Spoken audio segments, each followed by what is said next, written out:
Hi everybody, Tom Guile with the Guile Group. Hey, today is Friday, April 17th. Yes, we've made it to Friday, another week. Coming to you with the latest information on the Portland real estate and economic conditions here, and also just some useful links and information and resources to help you as we go through these difficult times together. Before I get started, all of us at the Guile Group want to just give everyone out there our best as we go through these challenging and unprecedented times. Also want to let you know I'm working from home today, as is Vicky, so you may hear some extra noise in the background, so just have to roll with us on this one.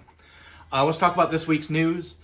First of all, I'm sure as everyone knows by now, the stimulus checks start going out on Wednesday, so be checking your bank account or your mailbox for that, and make sure that you've got the information and you've received your checks.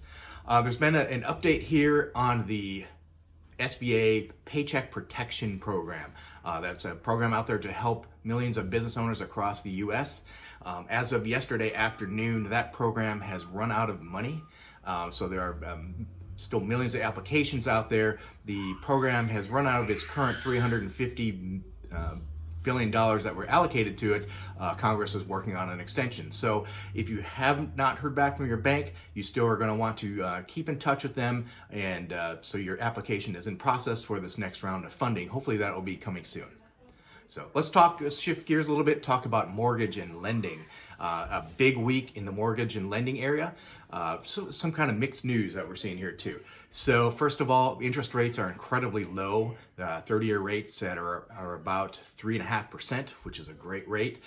If you're able to finance for 15 years, it's even better news. Some of those rates are down sub 3. We're seeing things down at like 2.75. So just some really amazing interest rates to help out people that are in the market right now, both for new purchases and refinancing.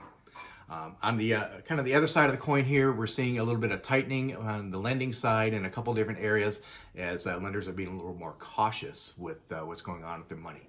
We're seeing a little bit of tightening up, increasing of credit score requirements. They're starting to go up in the 650 to 700 range for just standard loans. And also seeing some changes in the jumbo loan market. Some lenders are pulling out of the jumbo loan market, so there aren't quite as many options there. But I do want to tell people, be creative, work with your lender. There are options. You can restructure your loans or find another lender that is still participating in that space. So check that out and be creative. These are creative times.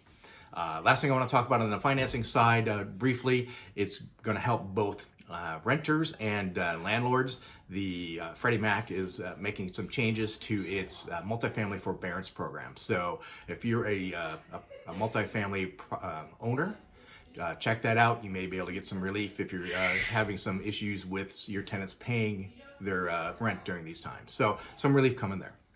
Let's switch gears a little bit. Let's talk about real estate. Obviously, that's fun for us. I want to let you know, first of all, bad news sells, and beware of some shocking headlines that are out there. I saw one last week that said, real estate agents reel to save billions in commissions as sellers yank their listings from the market. Well, that's not really what's going on. So let me tell you what we do know. First of all, real estate is being impacted by our current economic situation, as is every other industry in the United States and really around the world. So it's not a surprise that sales and activity are down. But let's put it all in perspective. I look at some key measures here. I've shifted what I'm looking at and looking at what I'm going to call more leading indicators. So I'm looking at things like inventory, pending sales, and new listings. So if we take a look at March, the end of March numbers here in Portland, there's 1.8 months worth of inventory. Pretty low number still, very low. Pending sales were down, but they're down 15%. So not the number that you'd probably think they would be down. And new listings were only down 1%. So the bottom line here is people are still buying and selling homes. There is a market for it. It's just a little bit different than how things have gone in the past. Taking a little bit bigger picture here, Freddie Mac has released an outlook for the remainder of 2020, and they think the real estate sector is going to be down about 15%. So is it impacted? Yes. Is it catastrophic? No. And other things I've heard is that we expect real estate to actually be a catalyst to help pull us out of the current situation that we're in. So just kind of putting things in perspective and wrapping things up here. Homes are still buying and selling.